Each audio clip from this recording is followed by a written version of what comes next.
you doing, James? Good evening. Yeah, good evening. How are you today? I'm fine. Community Shield is over. Manchester United Oh lost on. yeah, I knew How it. We lost some impressed are you, penalties.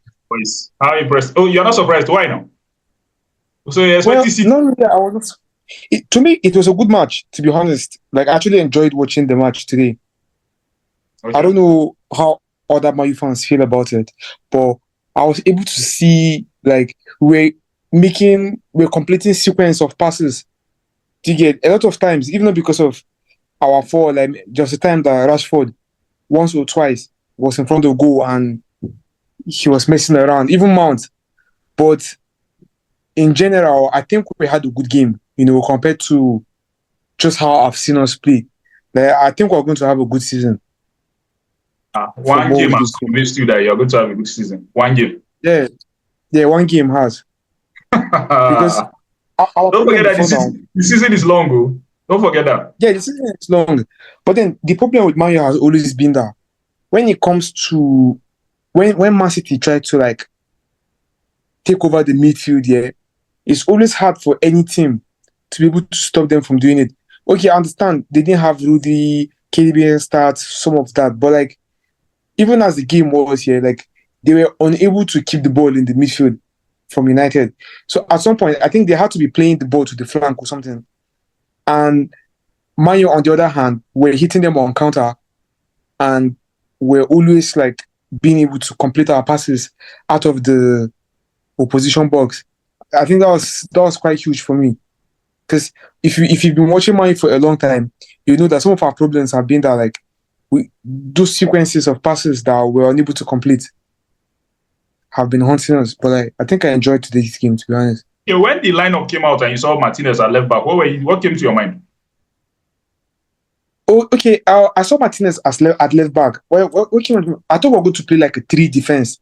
I thought maybe the defense was going to be in a way whereby like one of the they were going to play like three defense because only Maguire and this guy and what's his name and Evans John Evans. might not be able to keep the pace. Yeah, but when the game started, and I realized that even though Martinez wasn't playing like a traditional left back, he was still playing almost like a CB because he was coming back at times to help with the passes and all that.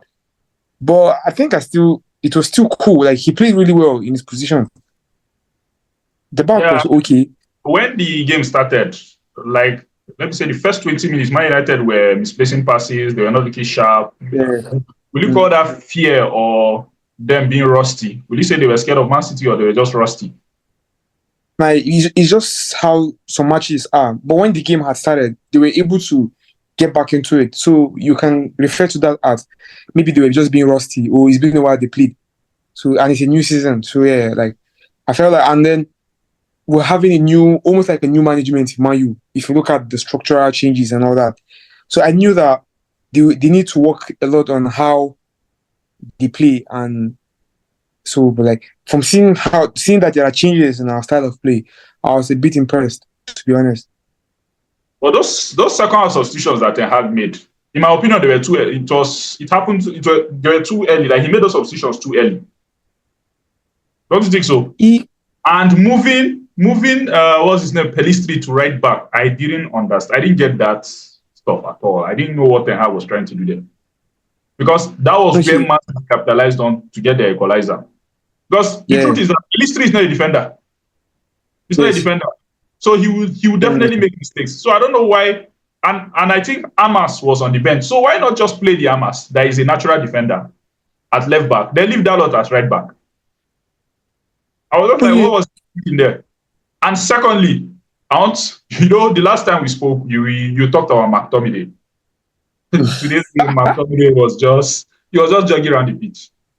I cannot remember. I whenever cannot I count talk the about number of him, times imagine the that person that is still the player that we're hoping someone will come and pay 40 million for. To be honest, like when I watch McTominay here, even to be called out, like I'm not really a fan of him. I just felt like okay, new academy boy and he's buzzing and all that. But at least when he came in, I didn't really notice how fragile, how like not so experienced he was. But I could see how inexperienced McTominay was all through the game. Like with the ball in his feet, You you said just know that McTominay is this still guy is not experienced, really. but he doesn't he lacks technique. Like not really a good footballer. Yeah, he's not just good enough to play. Let's You say don't say he's maybe. inexperienced. That guy has been playing for like 10 years now. That's Yeah, if I'm not mistaken. I don't know what's wrong. He's not just good enough, and I don't know why even he's been around. Some people will say for passion or whatever, he scores goals. Oh, like put him in the midfield and see the rubbish he plays. Like I cannot just say, but at least let's just do and let's try and get and do away with him. At least that's the best thing for us So right now. from what I saw today, nobody's buying McTominay. Nobody will Tickets. buy. Nobody will buy Uh, him. the guy, he doesn't, the way he plays football, like you understand that I'm watching Kobe Mino, who just started making first team appearance. I'm seeing the way he's playing. I'm like, yo, this guy is so mature on the ball. You get? I'm seeing like other players on the pitch. You see them with confidence. They want to play the ball. They know how to play the ball. But when it's McTominay, I don't really understand what he's doing on the pitch. Like I've never really understood what You remember McTominay is doing. the last time you were on this channel, I told you that we have to beg Onana. The antics he was doing during the penalty shootout, to me, it doesn't make any sense. What are you doing? You shift, you go outside, show the opponent. Come on now, it doesn't make any sense. Just stand in the middle and save the penalty and save the shot. That's all. In his Yeah, I mind, know he thought he was confused. keepers like doing some funny things, but Onana, you've not really won a lot of hearts at Manchester United. Yes, some people like you, and many people, because of the mistakes you were making last season, you've not won many hearts. So you need to win the hearts of United fans first before you start misbehaving. That's just my own. That's my opinion. And so, what positives? Any positives? Okay, What positives do we have to take from this game? Or before we start with the positives, let's talk about the negatives. What are the okay, negatives? okay. Some of the negatives that I noticed in the game here was still up front. I'm not really. I don't really know what we are going to expect of Rashford. Even the last time we were on this channel, we talked about Rashford and him like coming back and all of that. And I said something about we're always having a season whereby we keep hoping Rashford can unlock himself. Do you get like players like this? They're setting us up. Like it's almost a setback to me because I don't know why whenever we're supposed to like watch Rashford play and then we have to be creating excuses for him. Because the pass Garnacho gave him, yeah, I felt like if he had even tried to get that ball on target, Let us someone say it.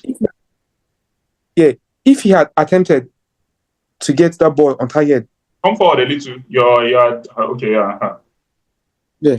So if he had attempted to like put that ball on target, yeah, at least I understand. But like you just keep missing. You had missed the first one. They give you a second sitter, and you cannot be a top player and you keep missing chances like that, game in game out. How many games? Let's say how many games are you going to be getting those kind of chances?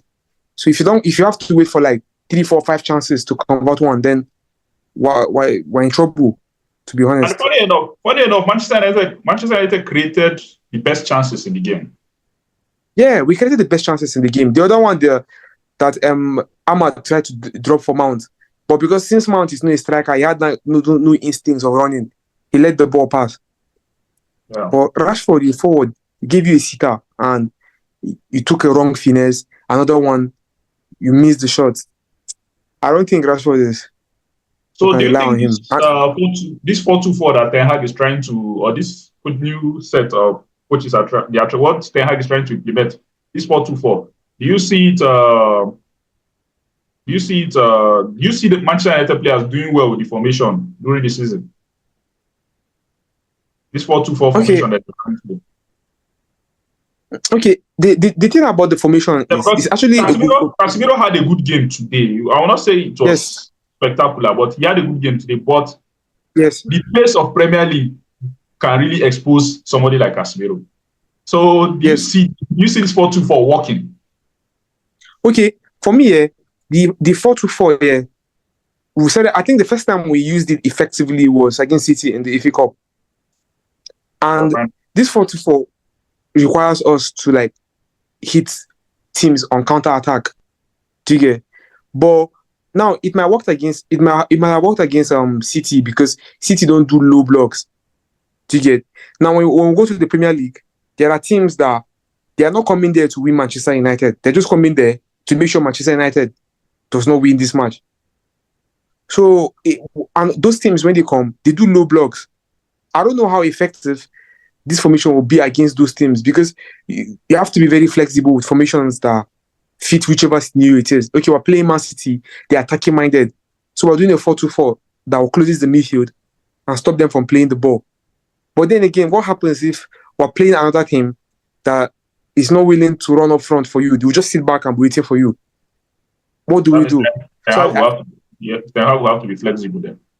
exactly. So it works, yeah. Like, and if we meet teams that play high line and we use that 4-4-2, I've been at 4-2. Is it 4-2-4 we're playing? Yeah. It might work out for us, but like when we're meeting low block teams, I think we need to be a bit creative also and have something that will work.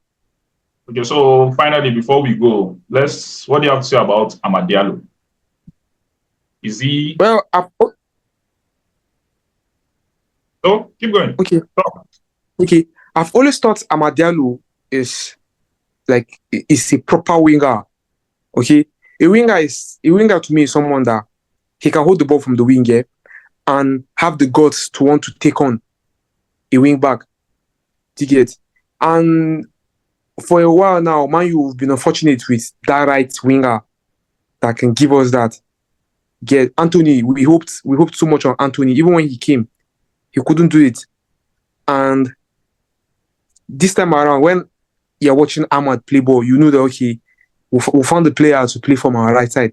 It's not something we need to panic for right now, because going forward, we can be looking at some of our favorite wingers to be Garnacho and Amad Diallo, because they're actually putting in the work. Like Ahmad is a baller. I think we can all agree with that. Yeah. So is he your man of the match? Manchester United player man of the match? No, my man of the match will be definitely Bruno Fernandes. Oh, okay. All Because right. we don't give Bruno enough credit. We never give him enough credit. All right. Thank you very much for joining me, James. All right. Thank you for having me. I'll see you next time. All right.